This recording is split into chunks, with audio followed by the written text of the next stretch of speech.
a logo, National Park Service, then a vast desert canyon landscape.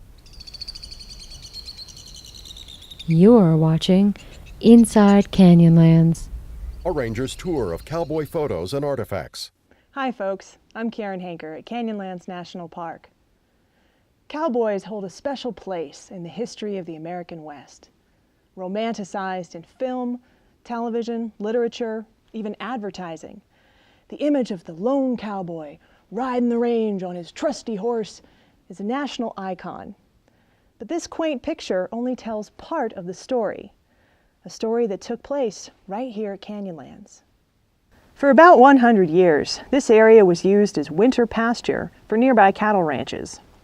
Each fall, cowboys would move their herds off the high plateaus and mountains around the park and down into these canyons, where the winter was at least a little less severe. They'd spend 3 to 4 months living out here alone in below freezing temperatures, without any of the modern comforts that we take for granted. The cowboys' daily chores required them to spend a lot of time with their herds. Mostly this meant making sure the animals had enough food and water, or moving them from one pasture or canyon to the next in search of more. Just imagine trying to coax several hundred cows up a narrow, windy trail or across a boulder-filled wash. Now picture doing it in winter when everything's slippery with snow and ice. Clearly, this was not a job for the faint of heart. To remain with their herds, cowboys built primitive camps throughout their range where they'd stay for several weeks.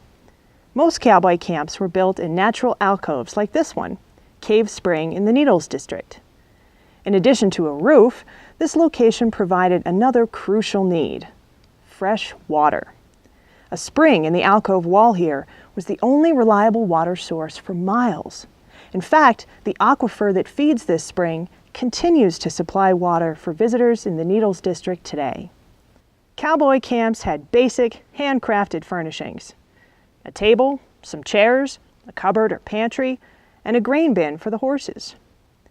Inverted coffee cans fastened to the table legs helped to keep rodents on the ground and out of the food. Cowboys cooked over an open fire using Dutch ovens and other traditional cookware, and the meals were simple and repetitive: beans, bacon, potatoes, canned vegetables and fruits, biscuits, and coffee as stout and gritty as the people who drank it. Of course, cowboys had to be not only capable cooks, but also ropers, riders, carpenters, fence menders, hunters, trackers, trail breakers, and veterinarians, without most of the modern equipment available today. Much like the Native Americans before them, they faced the challenges of weather and terrain with nothing more than they could find or carry. By necessity, they were a resourceful and self-reliant bunch. For a long time, ranching was the economic lifeblood of southeast Utah.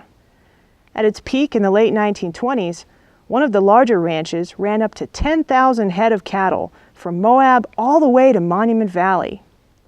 This legacy is evident in the number of natural features and travel routes that are named by or for cowboys, such as the Schaefer and Lathrop trails at the Island in the Sky, Ecker Butte in the Maze, and Lavender Canyon in the Needles. These locations immortalize cowboys who, at one time, called these areas home. Other evidence of the cowboy legacy includes old fences, antique litter like cans and bottles, as well as an altered plant ecology wherever grazing was heavy.